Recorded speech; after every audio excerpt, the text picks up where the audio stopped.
لعلهم. قال في واحد كان عاصي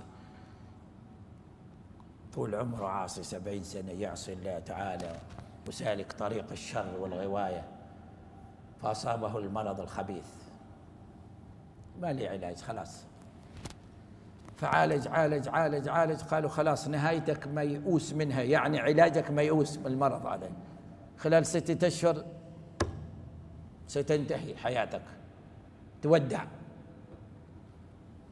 هو عايش طول السنوات في معاصي ذنوب خطايا، ايش بيسوي؟ الآن تذكر الرب الرحمن الرحيم، لما قالوا له بتموت خلاص 6 أشهر انتهى، الآن قال لازم أستعد أنا،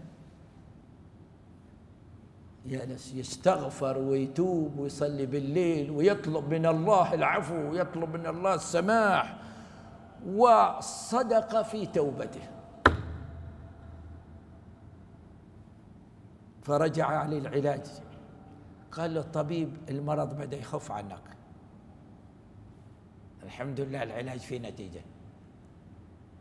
أول قال له ستموت بعد 6 أشهر، خلاص العلم قرر، لكن لما رجع مرة أخرى قال له العلاج جاب نتيجة، الظاهر أن جسمك بدأ يتعافى، عفي وشفي من المرض تماما. بسبب ايش؟ ايش السبب؟ العلاج؟ لا، السبب التوبة، السبب الرجوع إلى الله بصدق وإخلاص، رغم أنه كان مذنب عاصي طوال السنوات عديدة، لكن برحمة الله وفضله قبل توبته.